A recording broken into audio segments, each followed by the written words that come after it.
কোরআন নাজিল হচ্ছে, নবীজি মুখস্থ করতেছেন।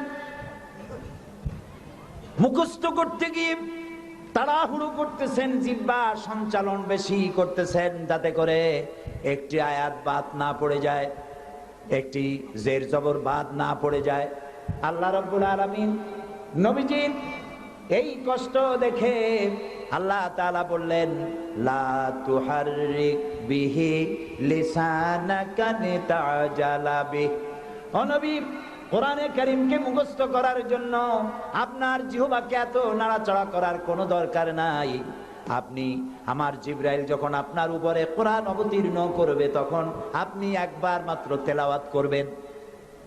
শুধু একবার মাত্র জিবরাইলের সাথে আপনি তেলাওয়াত করবেন। গোটা কোরআন শরীফ আপনাকে আপনার সিনার ভিতরে মুখস্থ করায় দেওয়ার মালিক আমি আল্লাহ। আমি মুখস্থ করায় দেব। আমি বলতেছিলাম, আল্লাহ তাআলা ওহী দেওয়ার সময় পর্দার আড়াল থেকে দেন, কথা বলেন, সরাসরি বলেন না, পর্দার আড়াল থেকে বলেন। মুসা আলাইহিস সালাম যখন আল্লাহর সাথে কথা বলতেছিলেন, তখন এক পর্যায়ে মুসা আলাইহিস সালাম আবেগে এসে গেলেন, কারণ তিনি কথা বলতেছেন কার সাথে? সুবহানাল্লাহ বলবেন না?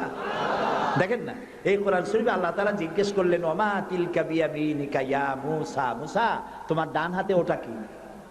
তো জবাব তো একটাই ছিল, হিয়া আসাই, এটা একটা লাঠি। কিন্তু তিনি তা বললেন না, তিনি বললেন হিয়া আসাই আতাওয়াক্কাউ আলাইহা ওয়া হুসসু বিহা ওয়া আলা গানামি ওয়া লিয়া ফিহা মাআরিবু উখরা। এটা একটা লাঠি, এটা দিয়ে ভর করি আমি চলি, এটা দিয়ে উট ভেড়া তাড়াই, আরো অনেক কাম এইগুলি করি। এতগুলি কথা তো আল্লাহ জিজ্ঞেস করছিলেন না। আল্লাহ বলছেন ওটা কি? বললে সারলো লাঠি। এই লম্বা করলেন কেন এত কথা? লম্বা করছেন এই কারণে, মুসা আলাইহিস সালাম কথা বলছেন তার রবের সাথে।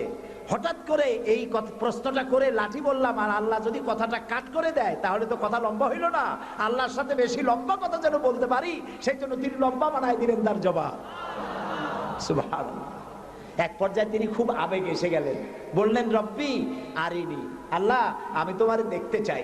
সুবহানাল্লাহ, সুবহানাল্লাহ, আল্লাহ আমি তোমারে দেখতে চাই। আল্লাহ তাআলা বললেন, লান তারানি, লান, কখনোই তুমি আমাকে দেখতে পাবে না।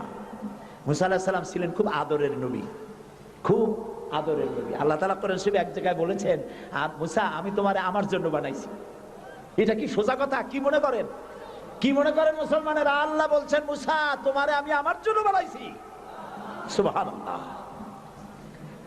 মুসা আলাইহিস সালাম বলছেন, রব্বি আরিনি, আল্লাহ কয় লান তারানি, দেখতে পারবে না। তিনি আবারও কয়, আল্লাহ আমি তোমারে দেখতে চাই। আল্লাহ তাআলা বললেন, তাহলে একটা ইন্টারভিউ দাও, পারবা কিনা?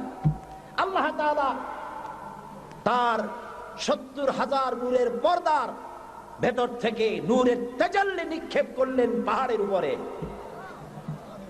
খাররা মুসা সায়কা, মুসা আলাইহিস সালাম শুধু এক পলক সেই নূরের ঝলক চোখে লাগলো, সহ্য করতে পারেননি, আল্লাহু আকবার বলে চিৎকার মেরে বেহুশ হয়ে পড়ে গিয়েছে। আল্লাহ তাআলাকে দেখা যাবে না, এই চর্মচক্ষু দিয়ে দেখা যাবে না। লা তুদরিকুহুল আবসার, কোন দৃষ্টি শক্তি তার দৃষ্টির সীমানার ভেতরে আল্লাহকে পরিব্যাপ্ত করতে পারবে না।